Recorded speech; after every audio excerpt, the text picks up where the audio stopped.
आज हम लोग इस वीडियो में संख्यावाचक विशेषण की चर्चा करेंगे।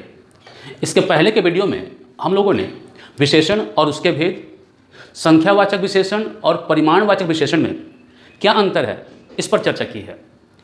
तो संख्यावाचक विशेषण पर चर्चा करने से पहले संक्षेप में हम विशेषण की थोड़ी सी जानकारी ले लेते हैं।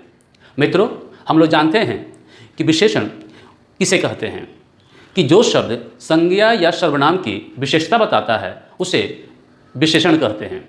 और विशेषण के चार भेद हैं: गुणवाचक विशेषण, संख्यावाचक विशेषण, परिमाणवाचक विशेषण और सार्वनामिक विशेषण। सार्वनामिक विशेषण को सांकेतिक या संकेतवाचक विशेषण भी कहते हैं। तो हम लोग यहाँ पर फोकस रखेंगे संख्यावाचक विशेषण पर, क्योंकि कभी कभी इसे पहचानने में गलतियाँ हो जाती है कि संख्यावाचक विशेषण कौन सा है या गुणवाचक विशेषण कौन सा है। और विशेषण में सबसे अधिक संख्या आप लोग जानते ही हैं कि गुणवाचक विशेषण का होता है। तो सबसे पहले संख्यावाचक विशेषण को अगर हम समझना चाहें तो इसके शब्द पर अगर ध्यान दें तो हम देखेंगे कि यहाँ पर संख्या लिखा हुआ है। संख्या फिर वाचक है।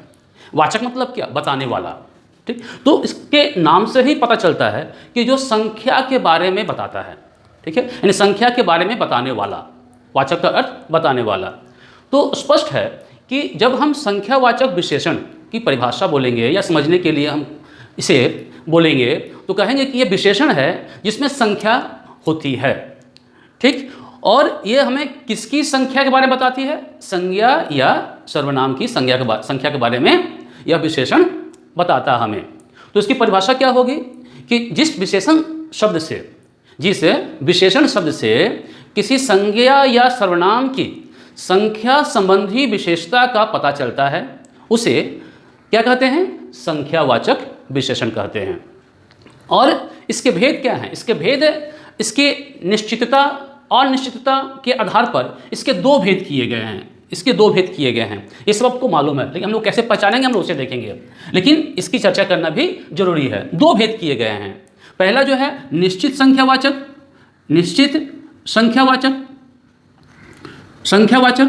पहला भेद है ये। और दूसरा भेद है अनिश्चित संख्यावाचक।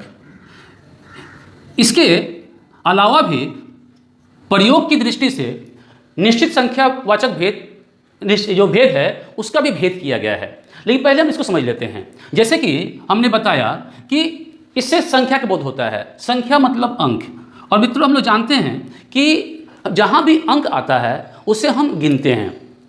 ठीक है, तो इसे पहचानने का सबसे आसान तरीका है कि जब संज्ञा या सर्वनाम के साथ कोई विशेषण आए और वहाँ हम उसे गिने, ठीक, काउंट करें, तो वहाँ पर वो संख्यावाचक विशेषण चला आता है। उदाहरण के लिए अगर देखेंगे कि आज मेरे यहाँ 4 आदमी आने वाले हैं। ये वाक्य ध्यान सुनिएगा कि आज मेरे यहाँ 4 आदमी आने वाले हैं। अब यहाँ पर देखिए 4 आदमी, तो यहाँ पर जो 4 शब्द है यहाँ पर, तो क्या आदमी की गिनती के बारे में बताता है कि कितने आदमी? 4 आदमी, 1 2 3 4 यहाँ गिन रहे हैं। तो जहाँ भी हम गिनेंगे, ठीक, तो वहाँ पर मित्रों संख्यावाचक विशेषण होगा। तो इस बात का हमें ध्यान रखना है पहचानने के लिए। गिनती पर ध्यान रखना है। जहाँ भी गिनेंगे, मुझे 2 आम चाहिए, तो आम यहाँ पर जो है विशेष्य है और 2 क्या है? 2 आपका विशेषण है। और हम यहाँ गिन रहे हैं 2 आम चाहिए। तो कहीं भी कोई भी वाक्य आए, हम आराम से पहचान सकते हैं कि यह संख्यावाचक विशेषण है या कोई और विशेषण है। तो मैंने जब उदाहरण दिया कि मेरे यहाँ 4 आदमी आने वाले हैं, 4 आदमी, मेरे पास 2 आम हैं, ठीक है, तो इन दोनों वाक्यों में अगर देखिएगा तो हमें संख्या को लेकर किसी प्रकार का कोई संदेह नहीं है। यानी 4 आदमी आने वाले मतलब 4 ही आएंगे, 3 नहीं, 5 नहीं। यानी यहाँ संख्या निश्चित है। जब यह वाक्य आता है कि मेरे पास 2 आम हैं, तो यहाँ पर भी संख्या निश्चित है कि 2 ही हैं, 3 भी नहीं हो सकता, 2.5 भी नहीं हो सकता और 4 भी नहीं हो सकता। इसलिए यहाँ पर निश्चित संख्यावाचक है। तो जिस विशेषण शब्द से संज्ञा या सर्वनाम के निश्चित संख्या संबंधी विशेषता पता चलता है, निश्चित संख्या संबंधी, अनिश्चित नहीं, कोई संदेह नहीं होना चाहिए इसमें कि कितने हैं कितने नहीं हैं। और ठीक इसका उल्टा अनिश्चित संख्यावाचक है। अर्थात क्या, हम यदि उसी उदाहरण को हम अनिश्चित में बदलेंगे तो कैसे बदलेंगे कि आज मेरे यहाँ कुछ आदमी आने वाले हैं, ध्यान दीजिएगा, कुछ आदमी। अब कुछ आदमी में वह 2 होगा कि 3 होगा कि 4 होगा कि 5 होगा, नहीं मालूम, यानी यहाँ संख्या जो है वह निश्चित नहीं है, ठीक, इसलिए यहाँ अनिश्चित संख्यावाचक है। दूसरा, अगर दूसरे उदाहरण को देखेंगे कि मेरे पास 2 आम हैं, ठीक, इसको हम कह देंगे कि मेरे पास कुछ आम है या मेरे पास थोड़े आम हैं, ठीक। अब कुछ आम में 2 है, 3 है, 4 है, 5 है, ये पता नहीं है, इसलिए यहाँ पर अनिश्चित संख्यावाचक होता है। तो इसे हम आसानी से मित्रों पहचान सकते हैं कि कहाँ निश्चित संख्यावाचक है और कहाँ अनिश्चित संख्यावाचक है। और जहाँ निश्चित और अनिश्चित को पहचान लेंगे वहाँ पर जो है संख्यावाचक में कोई दिक्कत ही नहीं है। और जब प्रश्न आए कि निम्नलिखित वाक्यों में या निम्नलिखित वाक्य में कौन सा विशेषण है, तो वहाँ पर जो है हम लिखेंगे संख्यावाचक। लेकिन यदि पूछा जाए कि संख्यावाचक के कौन से भेद हैं, तो अब वहाँ हमें लिखना पड़ेगा निश्चित या अनिश्चित, अन्यथा हमें लिखने की जरूरत नहीं है और बताने की जरूरत नहीं है। हम सिर्फ ये लिख देंगे कि संख्यावाचक विशेषण, बस वो काफ़ी है। इसके बाद मित्रों हम लोग देखते हैं कि निश्चित संख्यावाचक का भेद प्रयोग के आधार पर कितने होते हैं, हम लोग उस पर चर्चा करेंगे। निश्चित संख्यावाचक विशेषण के 5 भेद होते हैं, ध्यान रखिएगा, प्रयोग के अनुसार, और इसकी चर्चा बहुत कम होती है। निश्चित अनिश्चित संख्यावाचक विशेषता या उसके बारे में बताया जाता है, लेकिन कभी कभी जो है उसके अतिरिक्त भी हमें जानना पड़ता है, और ऐसे शब्दों को लेकर ही हमारे मन में संदेह उत्पन्न होता है कि ये कौन से विशेषण हैं। तो हम लोग देखते हैं कि वो 5 क्या क्या हैं निश्चित संख्यावाचक विशेषण में। तो पहला देख रहे हैं हम लोग गणनावाचक है, ठीक, दूसरा क्रमवाचक है, तीसरा आवृत्तिवाचक है, चौथा समुदायवाचक है, और 5वां प्रत्येक बोधक है। तो गणनावाचक विशेषण में क्या है, 1 2 3 4, जैसे कि मैंने कहा था आज मेरे घर जो 4 आदमी आने वाले हैं, तो 1 2 3 4 5 जो हम गिनते हैं, गिनती करते हैं, वह सभी चले आ जाएंगे आपके गणनावाचक विशेषण में। एक बात ध्यान रखिएगा कि जितने भी सारे यहाँ विशेषण हैं सभी निश्चित संख्यावाचक के भेद हैं, अनिश्चित के नहीं हैं, सभी उसके अंतर्गत आएंगे। अगर निश्चित अनिश्चित में भेद पूछा जाए तो आपको इसका विशेष ध्यान रखना पड़ेगा, क्योंकि हमें बताना पड़ेगा। लेकिन हाँ, है सभी विशेषण ही, संख्या को लेकर ही है, सब में हम गिनते ही हैं। तो 1 2 3 4 ये चला आता है गणनावाचक में, ठीक है। तो जैसे मेरे पास एक मार्कर है, अगर कहते हैं तो 1 चला आ रहा है गणनावाचक में। क्रमवाचक जैसे हम लिखते हैं पहला दूसरा, किस क्रम में रखें, पहले स्थान पर उसे रखो, दूसरे स्थान पर ये, ठीक है। तो पहला दूसरा तीसरा चौथा, ठीक है। मोहन कक्षा में प्रथम स्थान प्राप्त किया, ठीक है, तो मोहन पहला हो गया या प्रथम हो गया, ठीक है। और दूसरा है, तीसरा है, ठीक है, इस समान को तीसरे स्थान पर रखो तो तीसरा होगा, चौथा होगा। इस तरह से जो भी आएगा क्रम निर्धारण करने के लिए वहाँ पर चलाएगा क्रमवाचक विशेषण।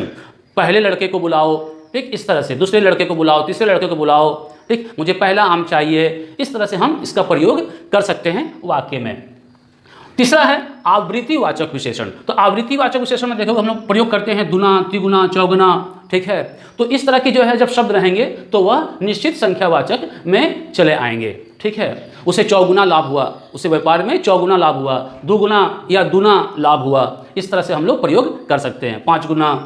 फिर है समुदायवाचक, समुदायवाचक विशेषण, ठीक, एक समुदायवाचक संज्ञा भी है। तो दोनों में ध्यान रखिएगा कि कहीं ये ना हो जाए कि कोई पूछे कि समुदायवाचक विशेषण क्या होता है, तो दिमाग में यह आता है कि समुदायवाचक संज्ञा होती है, विशेषण कहाँ से होता है, विशेषण नहीं होता है। तो इस तत्व में नहीं जाना है, क्योंकि हमें मालूम होना चाहिए कि समुदायवाचक विशेषण भी होता है। क्यों? क्योंकि हम विशेषण का या निश्चितवाचक संख्या का कभी कभी हम समुदाय में प्रयोग करते हैं एक साथ। 5 लड़के हैं तो 5 लड़कों को बुलाओ, यानी 5 लड़कों को एक साथ बुलाओ, ठीक है। तो इस तरह से समुदाय में हम लोग प्रयोग करते हैं। तो 2 3 4 5 7 इस तरह से प्रयोग करते हैं, ठीक है। 7 किताब इधर रख दो, यानी 7 किताब एक साथ इधर रख दो। तो एक समुदाय का प्रयोग कर रहे हैं हम लोग, समूह का प्रयोग कर रहे हैं, इसलिए यहाँ पर समुदायवाचक विशेषण है और निश्चितवाचक संख्या के अंतर्गत आता है।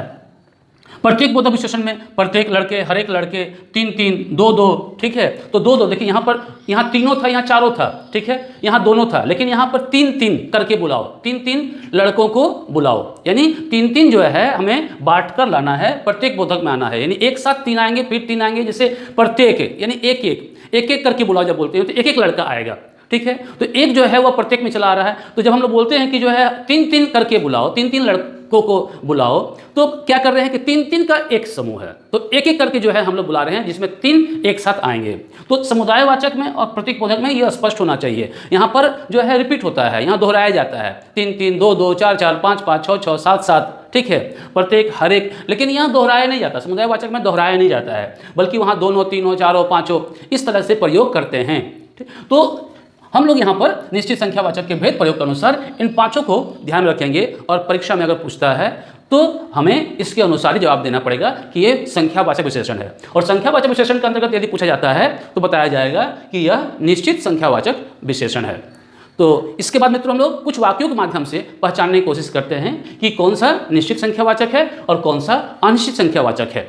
मित्रों, संख्यावाचक विशेषण को समझने के लिए हम लोगों ने यहाँ पर 10 वाक्य लिया है, ठीक। और इन 10 वाक्यों के माध्यम से हम समझेंगे कि कौन सा निश्चितवाचक है और कौन सा अनिश्चितवाचक संख्यावाचक विशेषण है, ठीक है। निश्चित संख्यावाचक और अनिश्चित संख्यावाचक विशेषण है। जैसे मैंने यहाँ पर दिखा दिया है सबसे पहले ही कि विशेषण कौन सा है। अब पहचानना है कि कौन सा निश्चित है कौन सा अनिश्चित है। जैसे मेरे आंगन में 3 आम के पेड़ हैं, तो 3 देख रहे हैं हम लोग, तो 3 विशेषण है, तो हम लोग यहाँ पर गिन रहे हैं, संख्या पता है, निश्चित है, इसलिए यहाँ पर जो है संख्यावाचक में निश्चित संख्यावाचक है।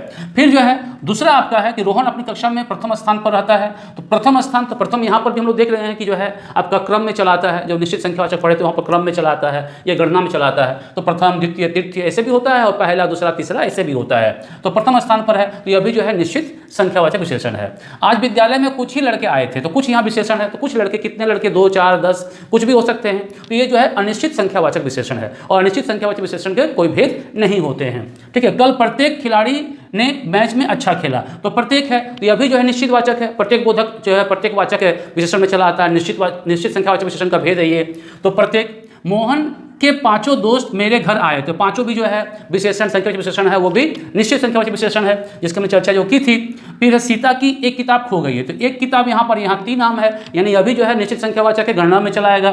फिर इस कमरे में 2-2 लड़के रोज आएंगे, तो 2-2, जैसे प्रत्येक के लिए आया था 2-2, 1-1, ठीक है, 3-3, 4-4, तो 2-2, तो ये प्रत्येक बोधक में, प्रत्येक वाचक में जो है विशेषण में ये चलाएगा, यानी यह भी निश्चित संख्यावाचक विशेषण है। उसे व्यापार में चौगुना लाभ हुआ। अब चौगुना लाभ हुआ, यहाँ हमने देखे 2 गुना, 3 गुना, चौगुना, ठीक है, ये जो लाभ होता है यहाँ पर, वो भी हमने यहाँ पर देखा था। तो यह भी जो है आपका चला आता है, निश्चित संख्यावाचक में चला आता है, ठीक है। और ये 2 गुना, 3 गुना जो आता था वह आवृत्ति वाचक विशेषण के अंतर्गत आया था। मेरे जेब में थोड़े रुपए हैं, थोड़े रुपये, अब कितने रुपये, 10 है, 5 है, 20 है, 30 है, ये नहीं मालूम है, लेकिन थोड़े रुपये हैं, यह स्पष्ट कर रहा है। तो यह भी जो है अनिश्चित संख्यावाचक में आएगा, ठीक। और सबसे अंत में जो है इस कार्यक्रम में हिस्सा लेने के लिए सब लोग आ गए हैं। अब सब लोग, यहाँ भी संख्या बताई नहीं जा रही है, जैसे यहाँ पर मैंने कहा था 4 आदमी आने वाले हैं, या यहाँ पर दिया 1 किताब है, 3 आम है, जहाँ ये निश्चित है, वहाँ पर यहाँ निश्चित नहीं है कि कितने लोग हैं, ठीक है। अब 10 भी हो सकते हैं, 2 भी हो सकते हैं, 5 भी हो सकते हैं, सबके अंतर्गत है। तो इस तरह से हम लोग इन उदाहरणों में, और इससे पहले जो हमने समझा कि संख्यावाचक होता क्या है, इस सब के माध्यम से अच्छी तरह से संख्यावाचक विशेषण को पहचान सकते हैं, ठीक है, और बता सकते हैं कि किस वाक्य में संख्यावाचक विशेषण है, और संख्यावाचक विशेषण के अंतर्गत भी कौन सा निश्चित संख्यावाचक है और कौन सा अनिश्चित संख्यावाचक है। मित्रों, तो आज इस वीडियो में इतना ही। धन्यवाद।